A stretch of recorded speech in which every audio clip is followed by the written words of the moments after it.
The Lock and Key Library, Classic Mystery and Detective Stories, edited by Julian Hawthorne. Narrated by Lynne Thompson. My Own True Ghost Story by Rudyard Kipling. As I came through the desert, thus it was, as I came through the desert.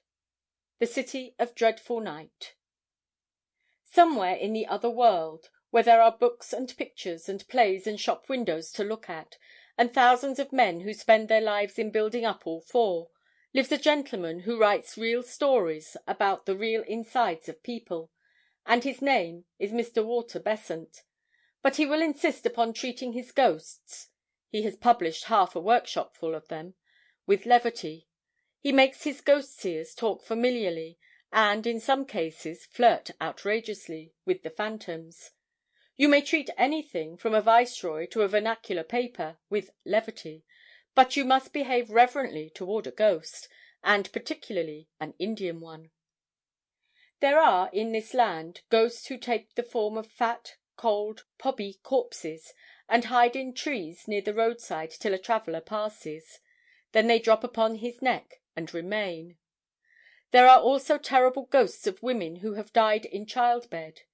These wander along the pathways at dusk, or hide in the tops near a village and call seductively. But to answer their call is death in this world and the next. Their feet are turned backward, and all sober men may recognize them. There are ghosts of little children who have been thrown into wells. These haunt well curbs and the fringes of jungles, and wail under the stars, or catch women by the wrist and beg to be taken up and carried. These and the corpse ghosts, however, are only vernacular articles and do not attack sahibs. No native ghost has yet been authentically reported to have frightened an Englishman, but many English ghosts have scared the life out of both white and black. Nearly every other station owns a ghost. There are said to be 2 at Simla, not counting the woman who blows the bellows at Sairee Dak Bungalow on the old road. Mussoorie has a house haunted of a very lively thing.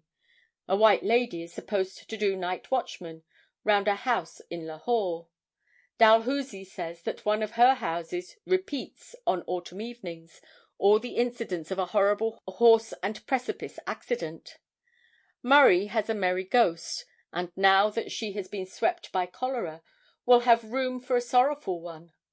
There are officers' quarters in Mian Mir, whose doors open without reason, and whose furniture is guaranteed to creak, not with the heat of June, but with the weight of invisibles who come to lounge in the chairs. Peshawur possesses houses that none will willingly rent, and there is something, not fever, wrong with a big bungalow at Allahabad. The older provinces simply bristle with haunted houses, and march phantom armies along their main thoroughfares. Some of the dak bungalows in the Grand Trunk Road have handy little cemeteries in their compound, witnesses to the changes and chances of this mortal life in the days when men drove from Calcutta to the northwest. These bungalows are objectionable places to be put up in. They are generally very old, always dirty, while the khansamah is as ancient as the bungalow. He either chatters senilely or falls into the long trances of age. In both moods he is useless. If you get angry with him, he refers to some sahib dead and buried these 30 years, and says that when he was in that sahib's service not a khansamah in the province could touch him.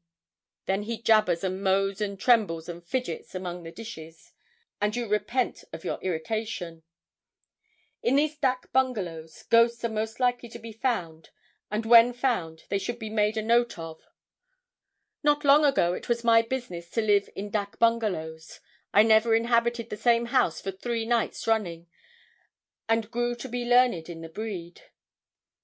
I lived in government-built ones, with red brick walls and rail ceilings, an inventory of the furniture posted in every room, and an excited snake at the threshold to give welcome. I lived in converted ones, old houses officiating as dak bungalows, where nothing was in its proper place and there wasn't even a fowl for dinner.